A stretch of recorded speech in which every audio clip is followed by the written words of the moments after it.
Welcome to the IVM Podcast Network.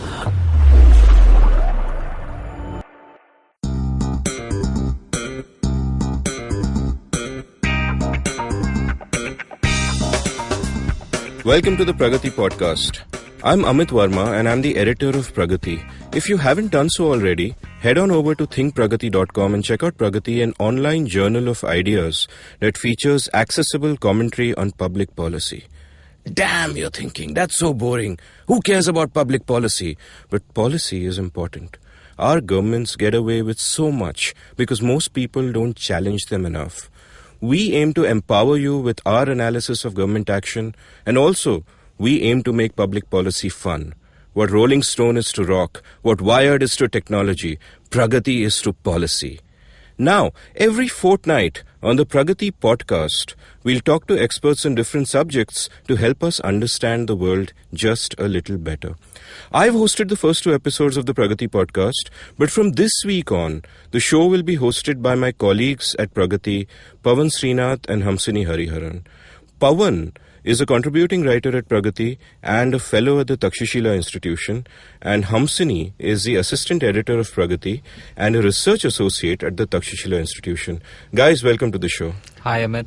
Thanks for having us. So, this week, though, I am the host and I'm the one in charge, and these guys are the interviewees. I want to start off by asking Pawan about this hashtag which recently went viral on Twitter and which he started.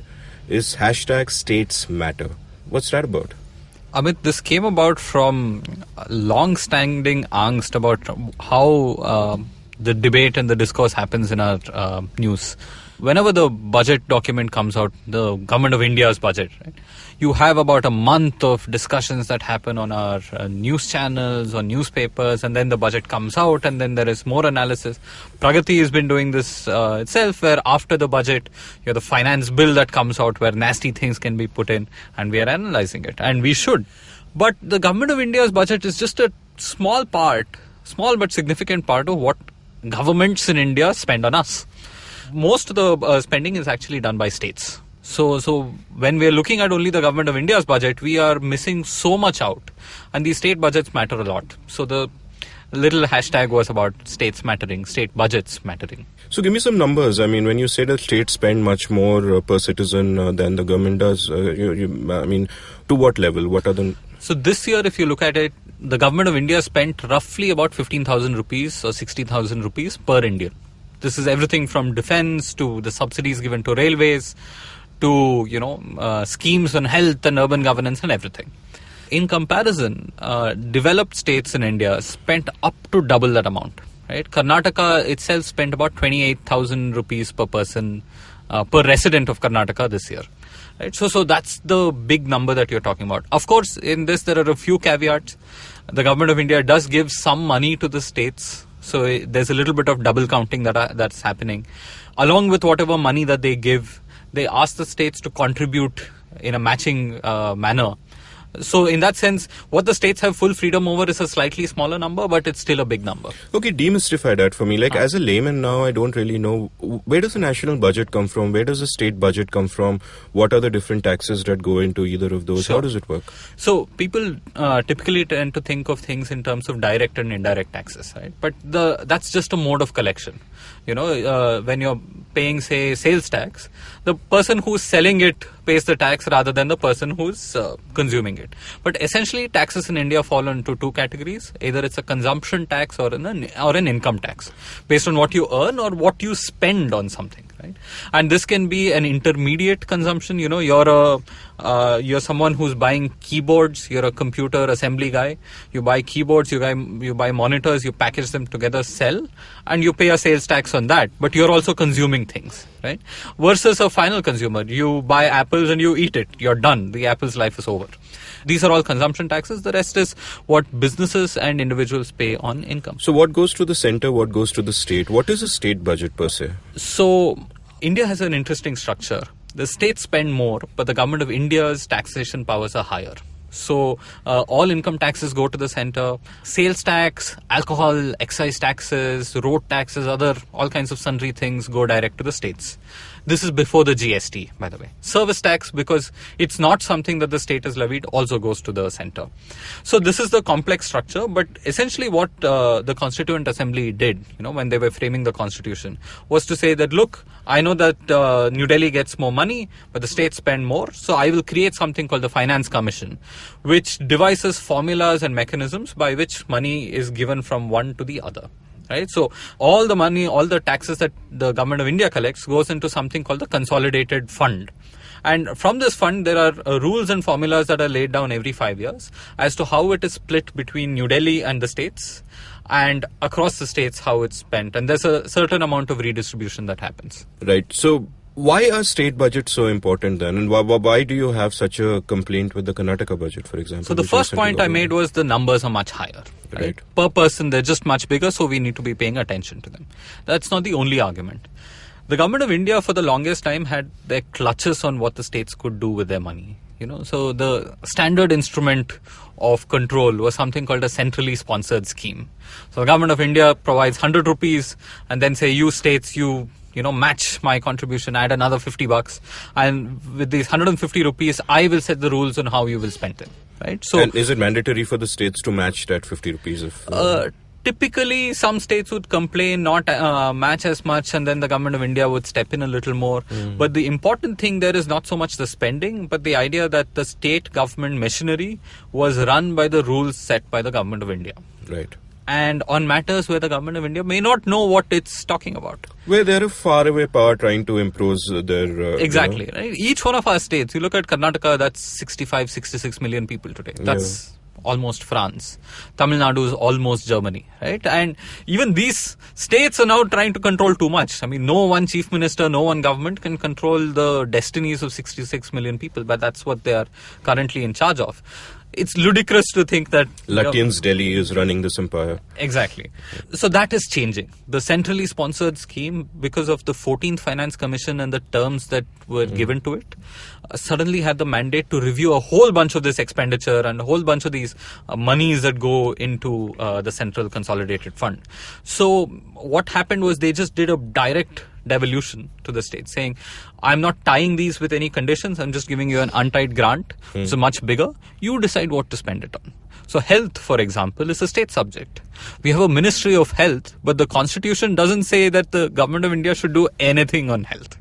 If you look at, say, the American structure, they might have a Secretary Health, but their big institutions at the federal level are your centers for disease control, are some specific schemes and programs. So they're trying to fill gaps that states can't do on their own. So it's a more evolved way of looking at this.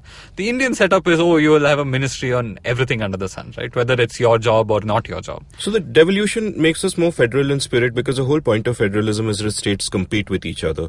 But if they don't have control over their budgets and therefore their actions, they can't really do that effectively. Exactly. So now you're saying that because what the devolution has done is that states now have the power, they control the money. They have a lot more power. And they power. can actually compete with each other in a true sense. Absolutely. But are they doing that? I mean, has the mentality changed? Not sufficiently, Even when the commission, for example, was going out and saying, so what do you want to do with all this money?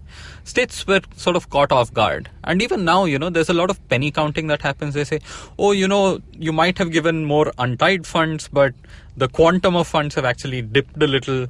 So there's a lot of complaint. But the reality is now they have the full freedom.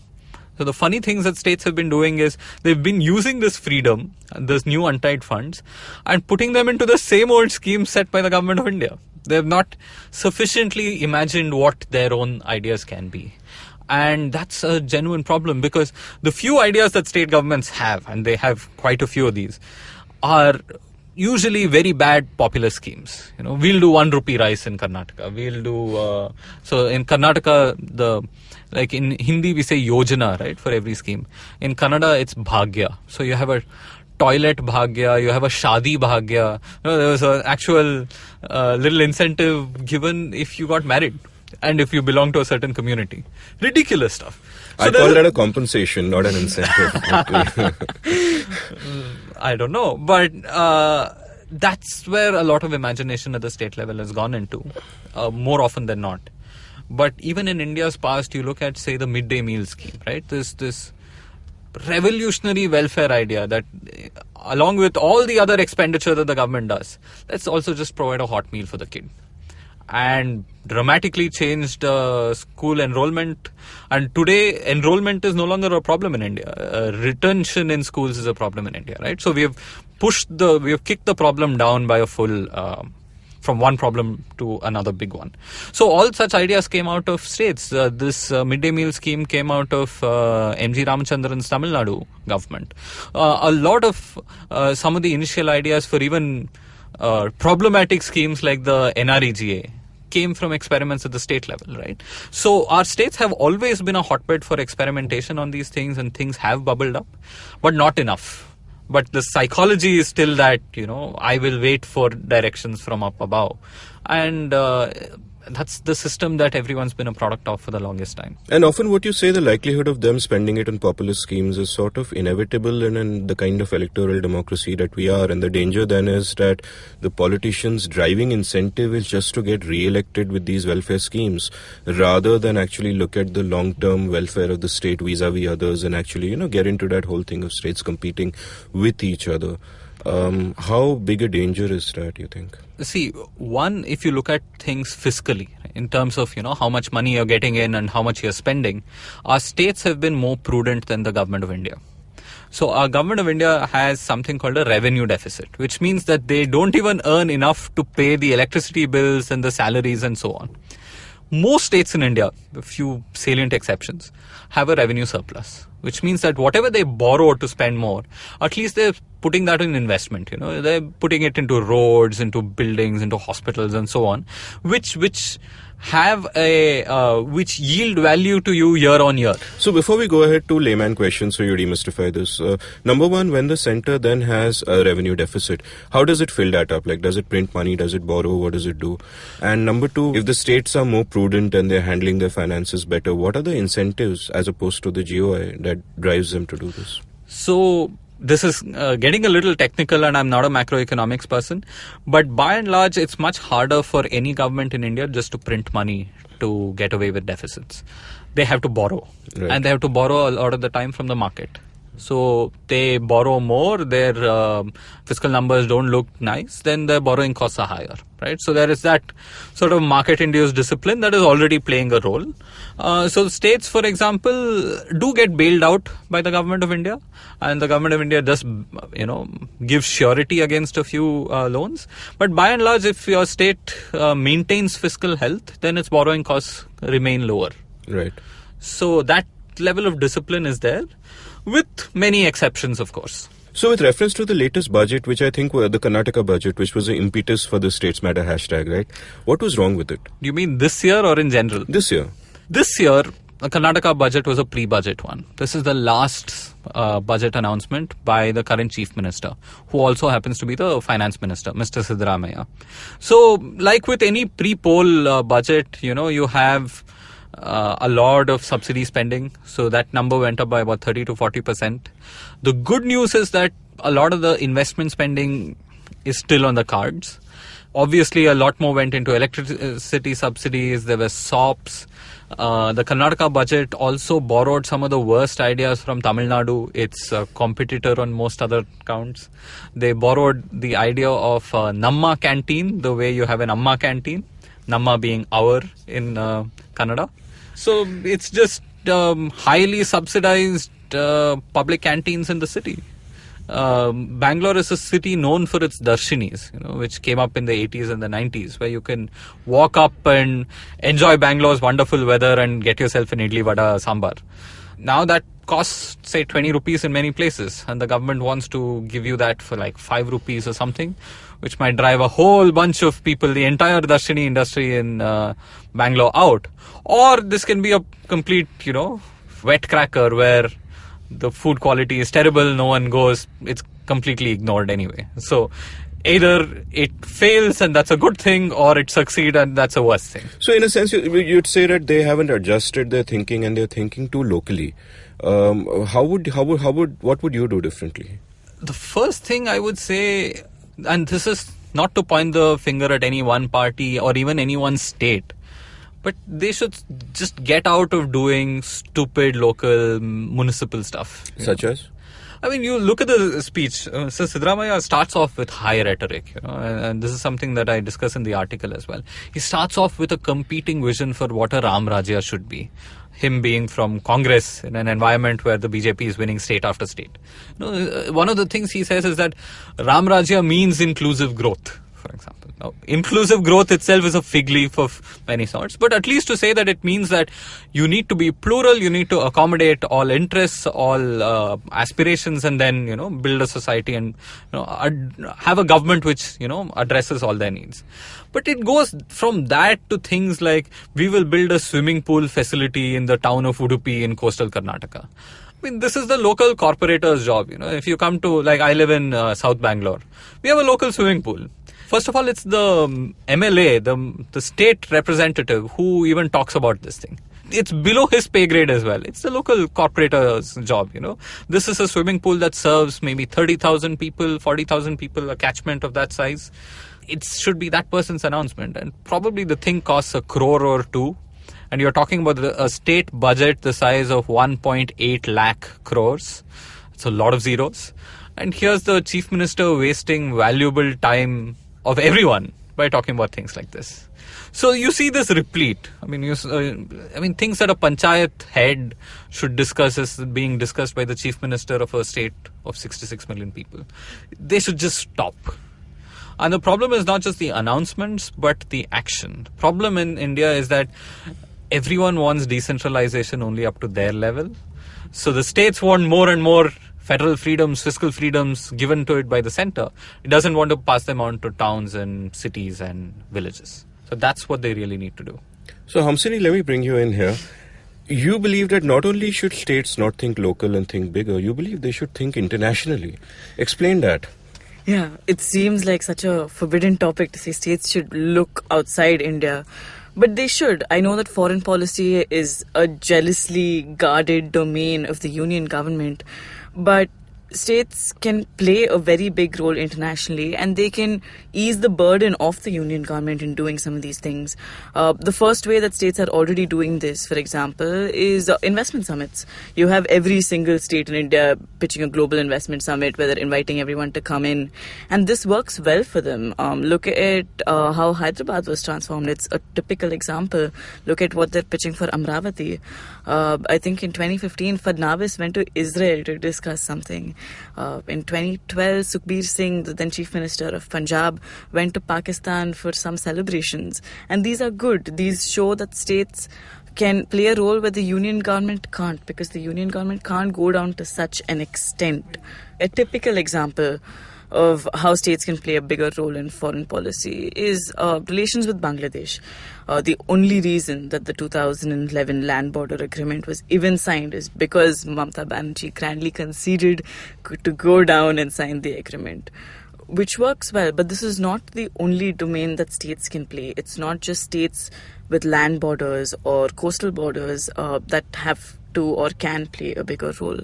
Look at diaspora relations. I mean, we all make fun of people from Kerala or Gujarat or Punjab for being everywhere. But these are also the 3 states that have set up divisions or departments within their state government to deal with NRI affairs. And this is particular to them, but this is a trend that's catching on because state governments have realized that remittances coming back are important for them. So Punjab, for example, gives out waivers and so on, but it also has an NRI police wing. So does Kerala. Kerala does things like pre-departure orientations, travel assistance, skill training, and Gujarat has committees in every single district for NRIs. And what all of this does is, in a way, it eases the burden of the Ministry of External Affairs, of the Ministry of Home Affairs. So every time someone is in trouble, they will contact their own state departments because they're much more closer to them. Instead of directly treating Sushma Swaraj going, please help me, I am stuck in the middle of a desert and I don't know what to do. So that... So I just want to add here that, I mean, this is not to say that state governments should only take care of non-resident state people, right? Obviously. There are no non-resident Maharashtrians who should be the only people that Maharashtra needs to cater to. But the idea is that the residents of their states are now increasingly mobile and have needs that are not necessarily tied down to geography. And if Indians are being global, then the governments need to be thinking globally as well, right? So I think that's what's important. And it's people, money, ideas. These three things need to sort of travel freely, do multiple round trips and so on for generating a lot of value. And states can do this much better than the government of India. Because a lot of the times when, say, someone comes to invest in India, they're not really investing in India per se, but they're investing in one town, one city, or one a specific local opportunity. Yeah. Sometimes they care about India as a market. But even that, India has many, many markets, right? There's a Karnataka market, there's a Tamil Nadu market, and so on. So, first of all, even if they care about the Indian market, it's fragmented, so it has to be targeted locally. Sometimes they just want Indian talent, right? And that's talent from Bangalore, that's talent from, the wonderful entertainment industry in Tamil Nadu or in Mumbai here. So, they're not really caring about India as this abstract concept. It's 1.2 billion people. You can't really invest in that number very easily. Actually, Pawan, I think if you're going to talk about competition among states, right, whether or not it's within state budgets, but this is possibly where states could or would compete in the future, because investments is something that you have to be competitive about. Maybe things like NRI relations and so on, you'll have to bridge over. You can't say just because you're not from this place, I will not take care of your needs or something, because you do have an Indian citizenship. But foreign investments at any given point in time are a zero-sum game, and exactly. There is so much in the pie and the states have to compete for it. Yeah. Right. So the broad takeaway from this, and this is something a lot of Indians sort of don't understand because we think of states as like small units of this nation called India, but the broad takeaway is, if you think about it, many of these states are big enough to be large independent countries in their own right. Like Absolutely. Uttar Pradesh, for example, I think would be the 5th largest country in the world. Right. Or something like that, which is, if you think about it, is pretty mind-boggling. And therefore, given that they are now slowly getting the fiscal independence to actually run their own affairs, that they should think bigger. They should not think locally at the level of, let's do a swimming pool in Udupi, or let's subsidize Vada Pav, or whatever the case may be. But just think like proper states in the other sense. And, right. and Hamsini and Pawan, so great talking to you on the Pragati podcast. And with that, it's time to move on to our next segment. But before we do that, I'd request you to go online to thinkpragati.com and search for an article called Trapped in the Municipal Mindset, where Pawan essentially lays out the same kind of arguments that we've heard in this podcast. So, Hamsini, Pawan, thanks so much. Thanks, Amit. Thanks, Amit. Every film has a hero, heroine, villain, and songs. But what makes a film truly memorable are those great characters like Pappu Peja, Gabbar Singh, Mogambo, Calendar, and several others like that. Join me every week as I sit down to talk to brilliant actors who have played some of the most memorable characters in Indian film history. This is Bollywood Scene Stealers. Tune into a new episode every Monday on iTunes, SoundCloud, Audioboom, the IVM podcast app, or any other podcast apps you like. Hey there, I'm Pawan, back with you on the Pragati podcast. The other day, we had an exciting guest drop by at Takshashila. Sushant Singh is a retired officer from the Indian Army. And while with the army, Sushant spent several years in Kashmir and in other parts of India. Sushant also spent some time in African countries on UN peacekeeping missions and had a very rich career. And after getting out of the Indian Army, he has been working with the Indian Express as an associate editor and has been writing on defense and strategic affairs ever since. This year, and the reason for Sushant being on this podcast, is that Sushant is out with a new book called Mission Overseas, published by Juggernaut. The book recounts 3 powerful but untold stories on how Indian military missions outside and far away from Indian soil have fared. Here's the first page of the book. And no, that's not Sushant that you're hearing, but Hamsini. It's been 27 years, but Smita Prakash still remembers the events of 3rd November 1988 as if it were yesterday. It was her wedding day. Midway through the Jaymala ceremony, the exchange of garlands between the bride and the groom, she noticed the crowd of guests had begun to thin. Smitha's father, Ram Mohan Rao, was Principal Information Officer in the Prime Minister's office. He'd been at work till 6:30 p.m., reaching the wedding venue just a short while before the groom, Sanjeev, and his party arrived for the ceremony at 8 p.m. Sanjeev was the India correspondent of NBC News. Smitha too was a journalist. So the guests at the wedding included a large number of press. I looked around, saw people leaving, and asked Sanjeev, "What's going on?" Smitha recalls. While the guests thought they were whispering sweet nothings, Sanjeev told Smitha that there'd been a coup in the Maldives. That's how it starts. Mission Overseas is a collection of 3 stories of Indian military operations abroad. Operation Cactus, where Indian forces successfully foiled a coup in the Maldives. Operation Pavan, where the landing of paratroopers at Jaffna in Sri Lanka went horribly wrong. And Operation Kukri, where India successfully conducted a hostage rescue mission in Sierra Leone. Sushant, welcome to the Pragati podcast. When your book came home, it looked less like a book of military history and more like a Tom Clancy novel. Tell me more about how you wrote the book and why you wrote it in this manner. See, the fundamental idea behind writing this book was that it was not a usual military history book. The usual military history book which a professional military historian or a military writer would write, where you would have details of a military operation which goes in a certain manner and then it takes off from there, and there are maps and sketches and there's everything there. That was not what was done here. In this book, I have tried to write non-fiction in a fictional manner. Basically appeal to a lay reader, somebody who would otherwise not pick a military book would be tempted to pick this book and enjoy it. There's so little that is known about actual Indian military operations in the general public. The stories that we hear either portray Indian soldiers as superheroes or as crass villains. So are you trying to inject more nuance into this discussion? See, of course, the idea is to bring more nuanced reality to the book. You know, this is not a book about Paramveer Chakra heroes where everybody gets a Paramveer Chakra, or about Kargil war heroes where everything goes fine, everything goes hunky-dory.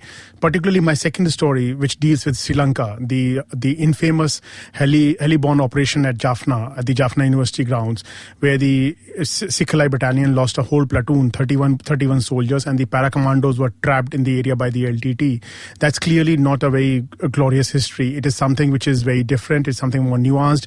It's something where there's gore, there's violence, there is something which is, things are going wrong. Everything that could go wrong actually goes wrong during that operation, and it's barely that these para-commandos, the best of the best that the Indian Army has to offer, are able to extricate themselves and get out of the situation that they got trapped in. So tell us a little more about why you chose these 3 stories. If you look at India, we've been on the defensive more often than we've been doing operations, in faraway lands. Among this tiny subset of things that we've done outside, why Maldives, Sri Lanka and Sierra Leone?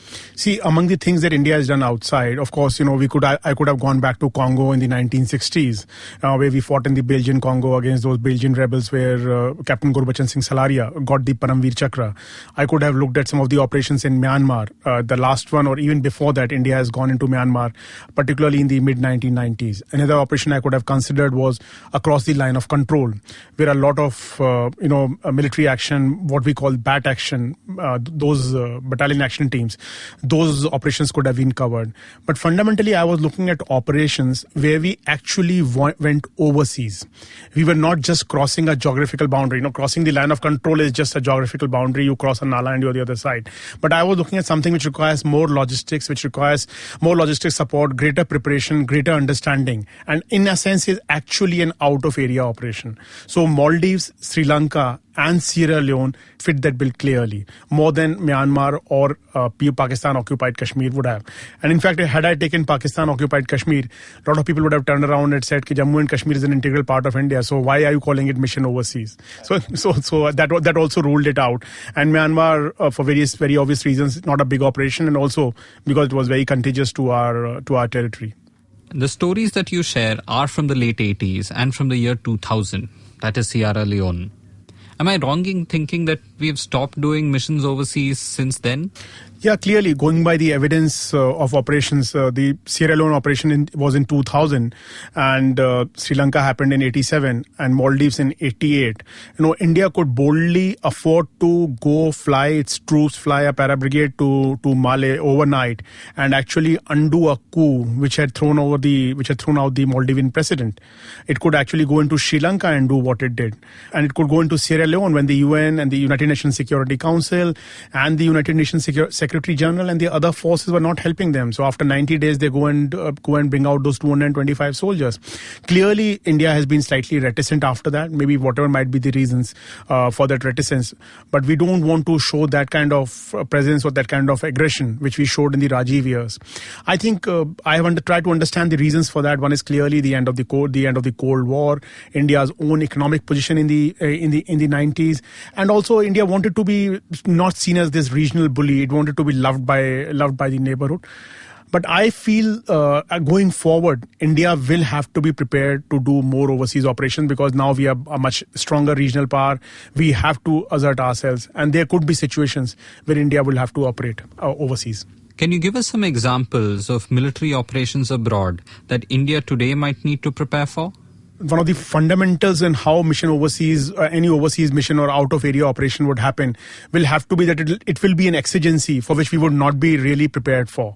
But there are certain situations which I think the Indian Armed Forces can be prepared for. And one of them is maybe, let's say, all the turmoil in the Middle East. If there is a place which the Indian Armed Forces have to, occupy and clear and hold for some time, till the time, let's say, 10,000 Indians have to be evacuated or 20,000 Indians have to be evacuated, and they are rebels threatening them, India might have to go and do that kind of operation. It could be another operation with the United Nations, like the one in Sierra Leone which happened. Or it could be something in Maldives. Now all the opposition parties in Maldives have come together and are contesting the presidential election. If the ruling junta prevents them, then India might have to threaten them by flying a few aircraft carriers or landing there and saying, okay, we can do this. Besides that, there could be other places in Sri Lanka or otherwise where India could be forced to go and undertake those operations, overseas operations. And that military is a legitimate way of exercising power. And as India exercises power in the future, it will have to perhaps resort to these kind of operations. So would you say that the Indian Armed Forces are well equipped to do something like this? See, before the Maldives operation, that is Operation Cactus in 1988, Indians actually had no designated units for overseas operations. But after Operation Cactus, after what happened in Maldives, the parachute brigade, the 50 Independent Parachute Brigade at Agra, has been designated for these kind of operations, and there are special forces units which are designated for these kind of operations.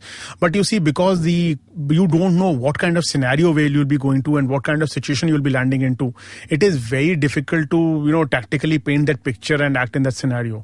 What you can best hope for is a leadership and which is adaptable to the situation, which is able to adapt to the situation, which is able to react quickly, and which is equipped well enough to operate in this kind of environment. Now, equipment is an area of concern. I'll give you just an example. After the very famous cross-border raid in Myanmar in 2015, there was a proposal which was mooted to equip 2 special forces battalions with modern equipment. So here, what do you mean by modern equipment? See, modern equipment included everything from better rifles to better protective gear to better rocket launchers. You can't be using the same rocket launchers, RL-84mm, which the infantry is using. If you are special forces, you would be using better weapons, you would be using better equipment, you would be using better gear. So like I say in story on Sierra Leone, even a digital camera, the special forces battalion had to borrow a digital camera from the British SAS, or things like, getting down from helicopters. They didn't have the kind of ropes and the equipment that the British were using. So more modern equipping, even at the basic level for a special forces battalion, is essential, and has been proven in Myanmar. And we wanted to equip 2 battalions, but the progress has been very slow. Often when we think about military modernization, only big things come to mind, like a big aircraft carrier, a big new fighter jet. But military modernization, like you said, also means getting the little things right. Yeah, of course. It depends on the nature of operation. If I'm going to threaten, let's say, China in the whatever Indian Ocean, maybe I need 3 aircraft carrier groups and with all that paraphernalia that goes along with it. But if I need somewhere to deploy special forces, if the Americans have the maximum number of aircraft carriers in the world, more than a dozen or 15 or whatever the number is. But when they land in Abbottabad to get Osama bin Laden, they don't land with an aircraft carrier. You land with the people who have got the best personal equipment that the money can afford, that the country can afford. So India clearly needs to equip its special forces soldiers who are going to special forces operatives who are going to go and undertake these highly risky and highly challenging missions where failures will have strategic consequences.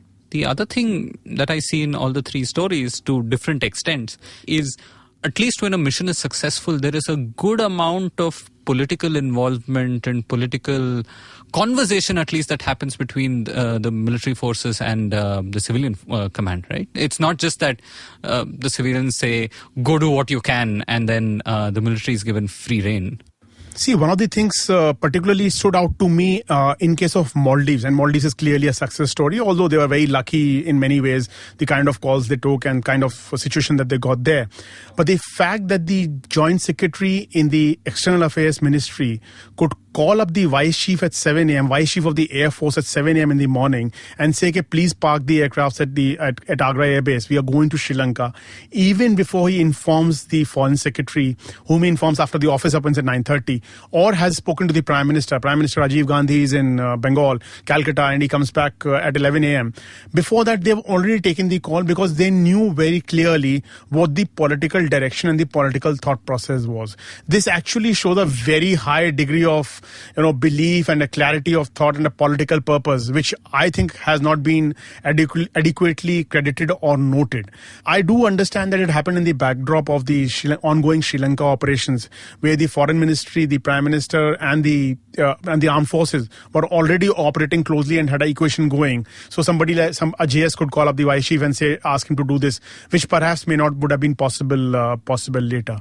But as far as the political leadership is concerned, also in the Vajpayee government, in the Sierra Leone example, we very clearly see that Mr. Vajpayee, Jaswant Singh, Brajesh Mishra, Mr. Vajpayee's NSA, or George Fernandes, all are very clear that, if there's no option, then we have to do this. There's no other way out. And then Mr. Vajpayee calls an all-party meeting where Mr. Jaswant Singh explains the political imperatives.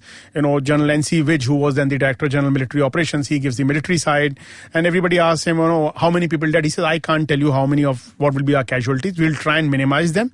But that is a chance we have to take. And finally, the political spectrum across parties agrees to that operation. So political leadership, in a sense, and the political involvement, close and deep political involvement, is essential to the success of these kind of overseas operations.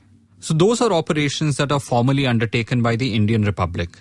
But India also sends a lot of troops abroad as the UN peacekeeping forces. And sometimes things can go horribly wrong, like they did in Sierra Leone. So, in your opinion, should India continue sending troops under the blue helmet? That's a very good question. The fact that, a lot of times people say, we'll go and do, a lot of time Indian officials say, we'll go and do any operation, any overseas mission, as long as it is under the UN flag. So actually the Sierra Leone story tells you how difficult and tricky it is to conduct a serious military operation when you are serving with the UN. The UN Security Council, the P5, they are not interested, the permanent 5 members, because they don't care for you. You guys are providing the soldiers. So they don't care. Like I know in this case, and as I write, General Vij goes to New York, General Vij goes to Washington, General Vij goes to London, but they are just not bothered. They say because they are your soldiers. Had they been their soldiers, they would have been really bothered to bring them out. Then there are local factors. The Nigerians feel that this is their fiefdom. What are Indians doing here? Why is this Indian general here? So they don't want you to succeed. There are other pulls and pressures. The British, who were the former colonial masters of Sierra Leone, they have their own issues. They want to extricate one of their military observers who's also being held captive. When General Jaitley, who's the force commander, who's the Indian general who's commanding the UN force there, when he goes to the UN Secretary General Kofi Annan and asks him for permission, My Excellency, I'll have to do this operation to extricate my soldiers, he says, I don't know, it's your call. So the idea is if you succeed, credit goes to everybody, but if you fail, then you will be hanged. So that it is those kind of challenges where all these other factors come into play, which you have to overcome. Even simple things like, General Jaitley could not share his operational plan with other countries. He was not even sure who would leak it, who would give it away. So, virtually it became an Indian mission in a blue helmet or under the blue beret, but it was an Indian mission, and it actually tells you why the Indian policymakers or Indian officials should not go and say too much about, we will only serve under the UN umbrella. If you serve under the UN umbrella, it's going to be even more difficult to conduct a serious military operation. Sushant, I know that the book is Mission Overseas, but you've been interested in Kashmir for the longest time and have also served in Kashmir.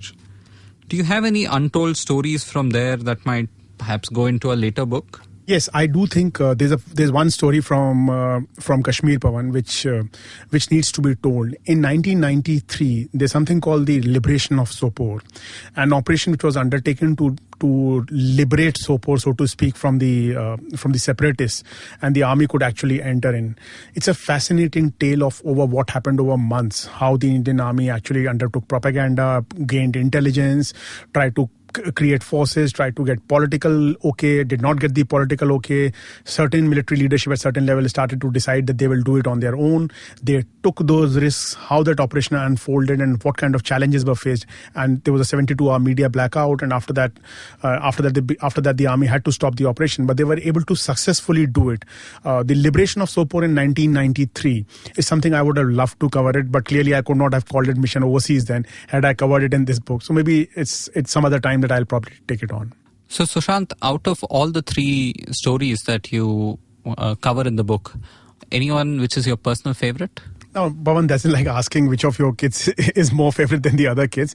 But if I were to choose at a gunpoint, I would rate the landing of the heliborne operation at Jaffna University as my personal favorite. And there's a reason for it, because it's not really a success story. And while all of us knew, even when I was serving in the army or outside, that Sikhalai lost those Jawans, 31 Jawans at the Jaffna University ground, we never knew what happened to the Special Forces, Para-Commando, 100 odd boys who were there and who tried to walk back, who tried to get to Prabhakaran, couldn't get them. What happened thereafter?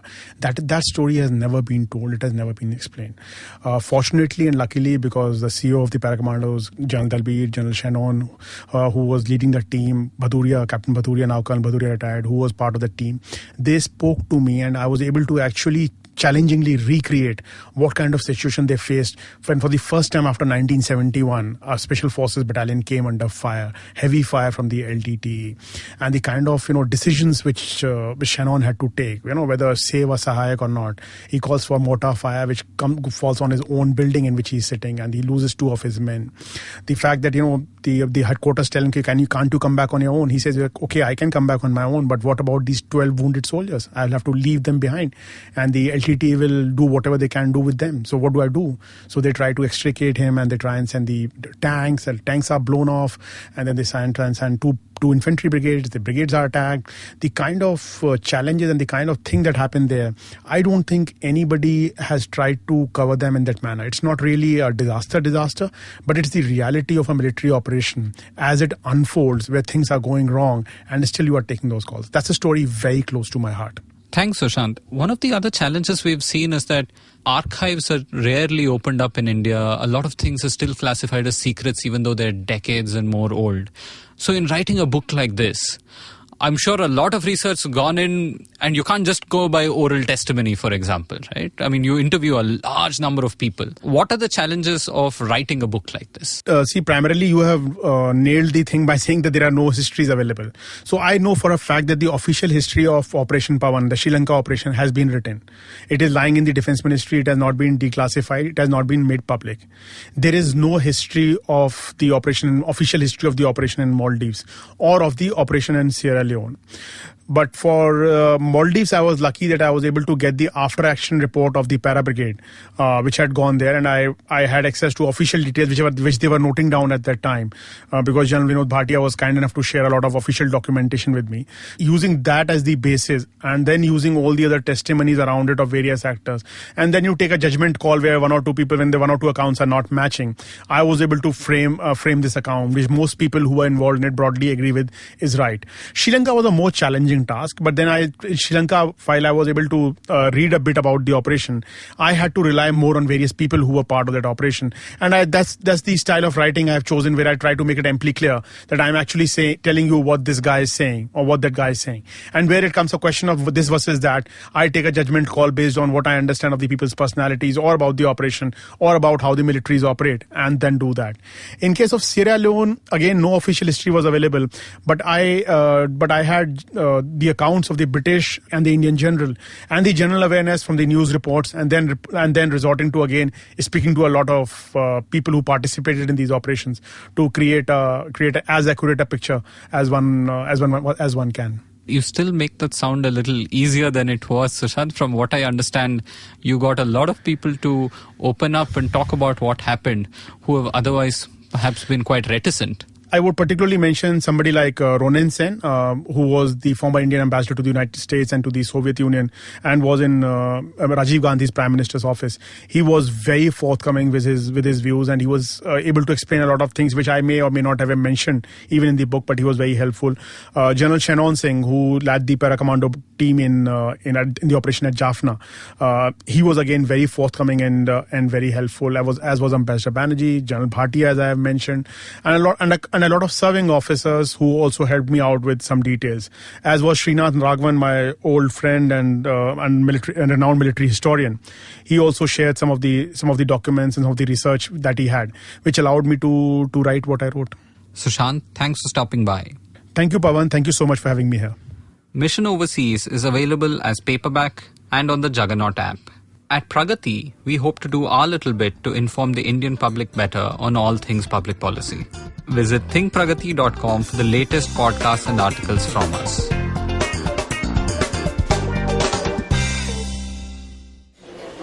Excuse me भैया, excuse me. बोलिए madam. Menu में क्या है? Menu में scene unseen है, podcast है, on course है, Cyrus है, made in India, rediscovery project, empowering series, sex wax है, IVM लाइक्स है, सिंप्लीफाइड है, कीपिंग इट क्वियर है, टिंग्स एंड डेस्टिनेशंस है, माय नेबर सकरबर्ग है और द फन गराज है। आपको क्या चाहिए? एक बार रिपीट कर देंगे क्या? रिपीट नहीं करता हम। आप जाओ IVMpodcast.com पे और सुनो ये सब, या फिर डाउनलोड करो उनका ऐप, सब आपकी उंगलियों पे।